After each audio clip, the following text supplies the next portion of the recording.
Hello friend, कैसे हैं। आज हम इलेक्ट्रीशियन ट्रेड से संबंधित ऑब्जेक्टिव क्वेश्चन के बारे में अध्ययन करेंगे, जानकारी प्राप्त करेंगे। तो चलिए हम चलते हैं पहले क्वेश्चन की तरफ। हमारा पहला क्वेश्चन है, हाइडल पावर स्टेशन में अल्टरनेटर को चलाता है जो यांत्रिक ऊर्जा को विद्युत ऊर्जा में परिवर्तित करता है। तो इसका राइट आंसर आपका हो जाएगा option number A, water turbine. अब हम कुछ अल्टरनेटर से संबंधित जानकारी प्राप्त कर लेते हैं। तो जो आपके अल्टरनेटर होते हैं यह यांत्रिक ऊर्जा को विद्युत ऊर्जा में क्या करते हैं, परिवर्तित करते हैं। जो हमारे अल्टरनेटर होते हैं प्राइम मूवर के आधार पर तीन प्रकार के होते हैं। एक होता है आपका वाटर टरबाइन अल्टरनेटर, दूसरा आपका होता है स्टीम टरबाइन अल्टरनेटर, और जो तीसरा अल्टरनेटर होता है वो होता है डीजल इंजन सेट। तो ये तीन प्रकार के अल्टरनेटर हैं जिसका उपयोग अधिक मात्रा में किया जाता है। तो आप जानते होंगे कि वाटर टरबाइन में क्या होता है कि हम लोग अल्टरनेटर का जो प्राइम मूवर होता है उसे मूव कराने के लिए हम लोग झरने से या नदी वगैरह में डैम बांध करके पानी को वाटर टरबाइन का जो अल्टरनेटर का जो क्या होता है आपका प्राइम मूवर होता है उस पर हम लोग पानी को क्या करते हैं, गिराते हैं। वाश टरबाइन में क्या होता है कि हम लोग कोयले या गन्ने का जो छिलका होता है उसके द्वारा हम लोग पानी को बॉयलर में गर्म करके भाप के रूप में तैयार करते हैं, और तैयार कर क्या करते हैं हम लोग, तैयार करके हम लोग हमारा जो अल्टरनेटर होता है उसके प्राइम मूवर को हम लोग मूव कराते हैं। अब चर्चा कर लेते हैं डीजल इंजन में। तो डीजल इंजन आप लोग सेट देख ही रहे हैं, डीजल इंजन के द्वारा हम लोग क्या करते हैं, अल्टरनेटर को मूव कराते हैं। अब हम चर्चा करते हैं हमारा जो अल्टरनेटर है घुमाने वाले भाग के आधार पर। तो हमारे अल्टरनेटर के अंदर घुमाने वाला जो भाग है उसके आधार पर यह अल्टरनेटर दो प्रकार का होता है। एक आपका होता है रोटेटिंग आर्मेचर प्रकार का। तो जो रोटेटिंग आर्मेचर प्रकार का अल्टरनेटर होता है या छोटा अल्टरनेटर होता है, इसका उपयोग हम लोग घरेलू कार्यों के लिए या आप देखे होंगे शादी विवाह या फंक्शन इत्यादि में करते हैं। तो जो हमारा रोटेटिंग आर्मेचर प्रकार का अल्टरनेटर होता है यह कम क्षमता का होता है, और जो मेरा दूसरा अल्टरनेटर होता है यह होता है रोटेटिंग फील्ड प्रकार का। यानी कि जो हमारा दूसरा अल्टरनेटर हो गया इसमें हम लोग फील्ड को मूव कराते हैं। तो ये जो हमारा अल्टरनेटर होता है बड़ा होता है, इसका उपयोग हम लोग जनरेटिंग स्टेशन पर करते हैं। तो हमारा जो फील्ड मूव करता है तो उस फील्ड को हम लोग कहते हैं रोटर। क्या कहते हैं, रोटर। यह जो रोटर होते हैं दो प्रकार के होते हैं। एक का नाम होता है सैलिएंट पोल रोटर। तो जो सैलिएंट पोल रोटर होगा इसका जो व्यास होता है ज़्यादा होता है और इसकी लंबाई कम होती है। और इस सैलिएंट पोल रोटर में जो पोलों की संख्या होती है वो 6 से लेकर के 40 पोल के समथिंग होती है। और यह जो आपका रोटर होता है यह रोटर हम लोग वाटर टरबाइन अल्टरनेटर में इस रोटर का यूज करते हैं। जो मेरा सैलिएंट पोल रोटर होता है इसका जो व्यास होगा कम होगा, लंबाई ज़्यादा होगी, इसलिए यह जो अल्टरनेटर होता है हाई स्पीड पर चलता है। तो इस रोटर का उपयोग हम लोग कहाँ करते हैं, तो इस रोटर का उपयोग हम लोग वाश टरबाइन या टर्बो टरबाइन कहें या डीजल इंजन सेट वाले अल्टरनेटर में करते हैं। अब हम चलते हैं अपने अगले क्वेश्चन की तरफ। तो हमारा जो अगला क्वेश्चन दिया गया है वो अगला क्वेश्चन क्या है, तो हमारा जो अगला क्वेश्चन दिया गया है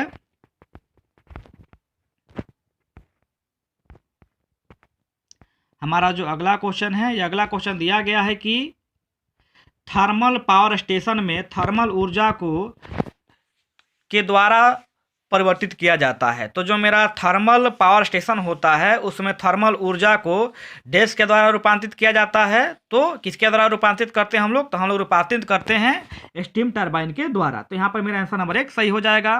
अब हम चर्चा करते हैं दूसरे क्वेश्चन की। तो दूसरा क्वेश्चन जो दिया गया है, एक डैश बंद पात्र है जिसमें कोयले की दहन ऊष्मा का उपयोग करके पानी को भाप में बदल दिया जाता है, उसे क्या कहते हैं, तो उसे हम लोग कहते हैं बॉयलर। बॉयलर में हम लोग क्या करते हैं, बॉयलर में हमने पानी को डाल करके कोयला या आपका गन्ने के छिलके या लकड़ी इत्यादि से क्या करते हैं, बॉयलर में पानी को हम लोग गर्म करते हैं। तो इसका सही आंसर आपका 1 नंबर हो जाएगा। अब हम चलते हैं अगले क्वेश्चन की तरफ। अगला क्वेश्चन दिया गया है कि बायोगैस का मुख्य घटक है। तो जो आपका मीथेन है वो बायोगैस का मुख्य घटक होता है। अब चलते हैं अगले क्वेश्चन की तरफ। अगला क्वेश्चन दिया है कि निम्नलिखित में से कौन एक गैसीय ईंधन है। तो आपका जो नेचुरल गैस है यह क्या है, यह एक गैसीय ईंधन है। अब हमारा अगला जो क्वेश्चन है इस पर चलते हैं। अगला क्वेश्चन दिया गया है कि संयुक्त ट्रांसमिशन और डिस्ट्रीब्यूशन नेटवर्क डैश के रूप में जाना जाता है। तो जो संयुक्त जो ट्रांसमिशन होता है और जो आपका डिस्ट्रीब्यूशन होता है यह पावर ग्रिड से जुड़ा होता है। तो हम क्या करेंगे, हमारा जो आंसर नंबर 1 है वो क्या हो जाएगा, आपका राइट हो जाएगा। दूसरी चीज़ हम जान लेते हैं कि जहाँ पर सप्लाई उत्पन्न की जाती है, जनरेटर जहाँ पर सप्लाई जनरेट की जाती है, तो सप्लाई अल्टरनेटर के द्वारा जनरेट की जाएगी, उस अल्टरनेटर की सप्लाई और वहाँ पर जो आपका मेन पावर ट्रांसफार्मर लगा होता है उसे जब हम जोड़ते हैं तो उसे हम लोग कहते हैं फीडर। हमारा जो अगला क्वेश्चन दिया गया है यह है कि भारत में घरेलू उपभोक्ता के लिए कनेक्शन डैश से प्रदान किया जाता है। तो आप देखे होंगे ग्रामीण क्षेत्रों में या शहरी क्षेत्रों में 3 फेज की सप्लाई होती है और उसमें एक वार जो होता है न्यूट्रल का होता है। तो हमारा राइट आंसर कौन सा हो जाएगा? राइट आंसर हमारा हो जाएगा 3 नंबर। हमारा जो अगला क्वेश्चन दिया गया है यह अगला क्वेश्चन है क्या?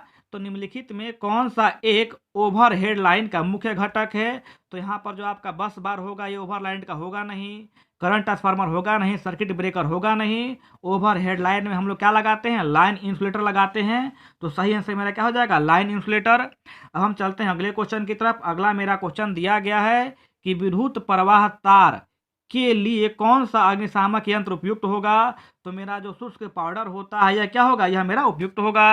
अब हम चलते हैं अगले क्वेश्चन की तरफ। अगला क्वेश्चन दिया गया है कि जब जख्मी व्यक्ति का मुंह नहीं खुल रहा हो तो उसे होश में लाने के लिए कौन सा कृत्रिम श्वास विधि का उपयोग करेंगे? तो यहाँ पे आपका जो 4 नंबर ऑप्शन दिया गया है मुंह से नाक की कृत्रिम श्वास विधि, तो क्या करेंगे? हम इसे हम टिक कर देंगे। हमारा अगला क्वेश्चन है यदि आपके मित्र को जबरदस्त इलेक्ट्रिक शॉक लगा है तो सबसे पहले आप क्या करेंगे? तो जब कोई व्यक्ति सप्लाई के संपर्क में आता है तो सबसे पहले हमें क्या करना चाहिए? मेन स्विच को ऑफ कर देना चाहिए। तो मेरा जो सही राइट आंसर होगा वो 1 नंबर हो जाएगा या आपका 4 नंबर ऑप्शन हो जाएगा। हमारा जो अगला क्वेश्चन है कि कौन सा नियम बताता है कि प्रत्येक बंद परिपथ में सभी उपभोग वोल्टेज और वोल्टेज ड्रॉप का बीजगणितीय राशि जो होगा वो 0 के बराबर होता है? तो यहाँ पे 4 ऑप्शन दिए गए हैं। जो ओम का नियम है यह रेजिस्टेंस और वोल्टेज के बारे में बताता है। जो आपका किरचॉफ का नियम है तो यानी कि इसका जो राइट आंसर होगा यह होगा किरचॉफ का नियम। अब किरचॉफ के नियम आपके 2 प्रकार के होते हैं। एक हो गया आपका प्रथम नियम, तो प्रथम नियम को हम लोग करंट का नियम कहते हैं और द्वितीय नियम को हम लोग वोल्टेज का नियम कहते हैं। तो यहाँ पर जो चर्चा है वो वोल्टेज से रिलेटेड है। तो यहाँ पर जो मेरा राइट आंसर होगा वो 3 नंबर हो जाएगा। अब हम चलते हैं अगले क्वेश्चन की तरफ। अगला क्वेश्चन दिया गया है कि जो विद्युत का सबसे अच्छा सुचालक है। तो आप जानते हैं जो आपका चांदी होता है वो विद्युत का सबसे अच्छा सुचालक होता है। अगला जो क्वेश्चन है वो दिया गया है कि जब कोई द्वितीयक सेल भार को धारा प्रदान कर रहा हो तो वह अवस्था क्या कहलाती है? तो जब हम लोग किसी बैटरी पर लोड देते हैं या बैटरी पर हम लोग मान लीजिए कि बल्ब लेकर के जला रहे हैं तो वो जो क्रिया कही जाएगी उस क्रिया को हम लोग क्या कहेंगे? डिस्चार्जिंग कहेंगे। क्या कहेंगे? डिस्चार्जिंग कहेंगे। जब किसी बैटरी पर हम लोग लोड दे देते हैं और वो बल्ब जल रहा है तो उस समय की जो क्रिया होगी उसे हम क्या कहेंगे? उसे हम कहेंगे डिस्चार्जिंग की क्रिया कहेंगे। तो मेरा राइट आंसर 3 नंबर हो जाएगा।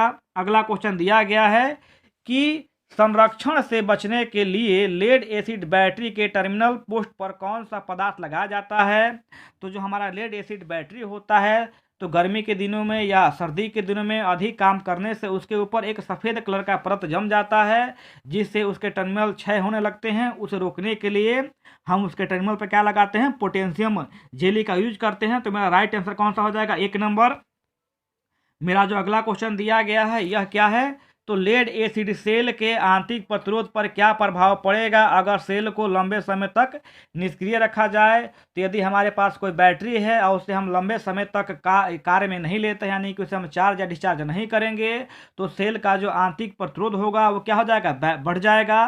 क्या हो जाएगा? आंतरिक प्रतिरोध बढ़ जाएगा और बढ़ने के कारण जो मेरा बैटरी है काम नहीं करेगा। इस दोष को हम लोग कहते हैं ट्रिकलिंग दोष और इस दोष को दूर करने के लिए हम लोग ट्रिकलिंग चार्जिंग विधि का यूज करते हैं। तो आप जान गए यदि कोई लेड एसिड बैटरी है उसे हम लंबे समय तक काम में नहीं लेते हैं तो उसका जो आंतरिक रेजिस्टेंस होगा बढ़ जाएगा और बैटरी मेरी काम नहीं करेगी। इस दोष को हम लोग कहते हैं क्या चीज़? इस दोष को हम लोग कहते हैं हार्ड सल्फेशन। सॉरी क्या इसे हम लोग कहते हैं हार्ड सल्फेशन कहते हैं। और इस सल्फेशन को दूर करने के लिए हम क्या करते हैं? ट्रिकलिंग चार्ज विधि का हम लोग उपयोग करते हैं। तो इसका राइट आंसर कौन सा हो जाएगा? आपका 1 नंबर। हमारा जो अगला क्वेश्चन दिया गया है अर्थ टेस्टर देश के सिद्धांत पे काम करता है। तो जो मेरा अर्थ टेस्टर होता है वह विभव विधि के पतन पर काम करता है यानी कि वोल्टेज के पतन पे काम करता है। तो राइट आंसर कौन सा हो जाएगा? मेरा 2 नंबर। अगला जो क्वेश्चन दिया गया है तारों की वृक्ष प्रणाली डैश के लिए प्रयुक्त की जाती है। तो तारों की जो वृक्ष प्रणाली होती है यानी कि ट्री जो प्रणाली होती है वो हम लोग बहु मंजिले इमारतों में करते हैं। तो राइट आंसर आपका 1 नंबर हो जाएगा। हमारा अगला क्वेश्चन दिया गया है कि घरेलू वायरिंग के लिए पीवीसी कंडक्ट पाइप के व्यास का पसंद आकार कौन सा होगा। तो इसका जो पसंद आकार होगा वो आपका कितना हो जाएगा, वो आपका हो जाएगा 19 सेंटीमीटर, यानी कि पौने इंची। जो अब आप लोग देखे होंगे घरों में जो हम लोग पाइप यूज करते हैं वो आपका 1 इंची का होगा या हाफ इंची का होगा या पौने इंची का होगा। तो जो पौने इंची का जो पाइप होता है उसे हम लोग अधिक यूज में लेते हैं। हमारा जो अगला क्वेश्चन है वो दिया गया है कि संधारिता मान क्या क्या होगा यदि संधारिता प्लेट का क्षेत्रफल कम कर दिया जाए। तो आप जानते हैं जो संधारिता का मान होता है वह प्लेट के क्षेत्रफल पर डिपेंड करता है, उसके साथ साथ प्लेट की संख्या पर डिपेंड करता है, और प्लेट के बीच की जो दूरी होती है उसके ऊपर डिपेंड करता है। तो यहाँ पर ध्यान दीजिएगा, जब प्लेट की मोटाई बढ़ेगी तो उसकी धारता बढ़ेगी, और जब प्लेट की मोटाई घटेगी धारता क्या होगी, घटेगी। तो यहाँ पे कह रहा है कि क्षेत्रफल कम कर दिया जाएगा। तो जब क्षेत्रफल हम लोग कम कर देंगे तो क्या हो जाएगा, धारता का मान ऑटोमेटिक क्या होगा, घट जाएगा। तो मेरा राइट आंसर कौन सा हो जाएगा, राइट आंसर हो जाएगा मेरा 1 नंबर। यानी कि प्लेट आपका जो प्लेट है, प्लेट की यदि हम लोग क्या करेंगे, धारता कम, प्लेट का जो आकार है उसे क्या करेंगे, हम कम कर देंगे, तो जाहिर सी बात है कि जो आपका कैपेसिटर होगा उसकी क्षमता क्या हो जाएगी, घट जाएगी। अब हम चलते हैं अगले क्वेश्चन की तरफ। मेरा अगला क्वेश्चन दिया गया है कि एक 3 फेज सिस्टम में 3 फेज वोल्टेज का जो कोण विस्थापन होता है क्या होता है। तो एक बात याद रखिएगा, 3 फेज में जो कोण विस्थापन होता है वह 120 डिग्री का होता है, और सिंगल फेज में 90 डिग्री का होता है, और डबल फेज में 180 डिग्री का होता है। अगला क्वेश्चन दिया गया आपका 3 फेज स्टार कनेक्शन में लाइन धारा और फेज धारा के बीच में क्या संबंध होता है। तो एक बात याद रखिएगा, जब हम लोग फेज टू फेज यानी कि फेज टू फेज हम लोग जब सप्लाई को क्या करते हैं, फेज टू फेज जब हम सप्लाई को मापते हैं तो उसे हम लोग कहते हैं फेज वोल्टेज। क्या कहते हैं, तो सॉरी क्या कहते हैं, उसे हम लोग कहते हैं लाइन वोल्टेज। क्या कहते हैं, लाइन वोल्टेज। तो जब हम लोग 2 फेजों के बीच में वोल्टेज को मापेंगे तो उसे हम कहेंगे लाइन वोल्टेज, और जब हम लोग एक फेज और एक न्यूट्रल में नापेंगे वोल्टेज को तो उसे हम लोग कहते हैं फेज वोल्टेज। याद आ गई बात, 2 फेजों के बीच में नापा गया वोल्टेज आपका कौन सा होता है, लाइन वोल्टेज होता है, और एक फेज और एक न्यूट्रल के बीच में नापा गया वोल्टेज आपका फेज वोल्टेज होता है।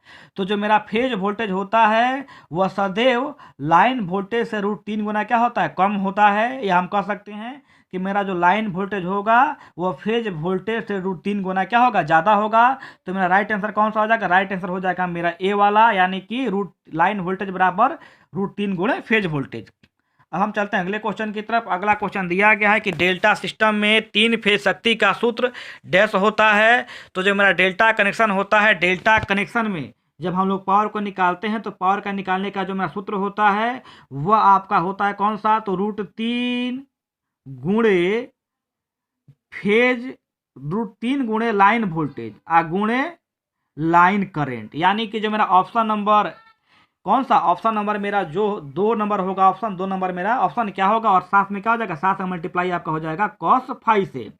किससे हो जाएगा, cos फाई से। यानी कि जो मेरा डेल्टा सिस्टम होता है, डेल्टा सिस्टम में मेरा जो पावर होता है, पावर बराबर क्या होता है, √3 गुणे लोड करेंट गुणे लोड वोल्टेज गुणे लोड करेंट गुणे cos फाई होता है। तो यहाँ पर जो आपका राइट आंसर हो जाएगा वो आपका कौन सा हो जाएगा, वो आपका हो जाएगा 2 नंबर। राइट आंसर मेरा कौन सा हो जाएगा, आपका 2 नंबर हो जाएगा। अब हम चलते हैं अगले क्वेश्चन की तरफ। अगला जो मेरा क्वेश्चन दिया गया है वो क्या है, तो वह है कि डीसी जनरेटर किस सिद्धांत पे काम करता है। तो जो आपका डीसी जनरेटर होता है वह फैराडे के विद्युत चुंबक के सिद्धांत पे काम करता है, जिसे हम टिक कर देंगे 1 नंबर ऑप्शन को। मेरा जो अगला क्वेश्चन दिया गया है कि डीसी शंट मोटर को चलाने के लिए प्रयुक्त स्टार्टर कौन सा होता है। तो प्रयुक्त स्टार्टर मेरा 3 पॉइंट होता है। हम चलते हैं अगले क्वेश्चन की तरफ। अगला क्वेश्चन दिया गया है कि किसी ट्रांसफार्मर में चुंबकीय फ्लक्स गुजरता है। तो जो मेरा ट्रांसफार्मर होता है उसमें चुंबकीय जो फ्लक्स होता है वो प्राथमिक से द्वितीयक की ओर और द्वितीयक से प्राथमिक की ओर प्रवाहित करता है। तो हमारा राइट आंसर 1 नंबर हो जाएगा। अगला क्वेश्चन दिया गया है कि डेल्टा में कनेक्ट होने पर एक ही आगनात्मक लोड की तुलना में 3 चरण स्टार कनेक्टेड इनेक्टिव लोड द्वारा खपत की जाएगी। तो क्या होगा, यह खपत आपकी 1/3 हो जाती है, यानी कि राइट आंसर मेरा हो जाएगा वो कौन सा हो जाएगा, 2 नंबर हो जाएगा। अगला क्वेश्चन दिया गया है कि किसी ट्रांसफार्मर की दक्षता का अधिकतम मान होता है। तो जब किसी ट्रांसफार्मर में कॉपर हानि और आयरन हानि बराबर होगी तो उसकी दक्षता क्या होगी, उसकी दक्षता जो होगी वो उच्च होगी। तो यहाँ पर ऑप्शन जो दिया गया, ऑप्शन नंबर 1 में दिया गया है कॉपर हानि और आयरन हानि बराबर होगा, तो दक्षता क्या होगी, इसकी उच्च होगी। तो आंसर नंबर 1 मेरा सही होगा। अगला क्वेश्चन दिया गया है किसी स्टेप ऑफ ट्रांसफार्मर में क्या बढ़ता है, तो बाबू स्टेप ऑफ ट्रांसफार्मर में आपका वोल्टेज बढ़ता है और घटता है, तो राइट आंसर मेरा 1 नंबर हो जाएगा। अगला क्वेश्चन दिया गया है कि जब प्राथमिक और द्वितीयक वोल्टेज एक ही वेस्टर्न से प्राप्त होते हैं उसे क्या कहते हैं, उसे हम लोग कहते हैं ऑटो ट्रांसफार्मर। जो मेरा ऑटो ट्रांसफार्मर होता है इसमें एक ही वाइंडिंग प्राइमरी का भी काम करती है और सेकेंडरी का भी काम करती है।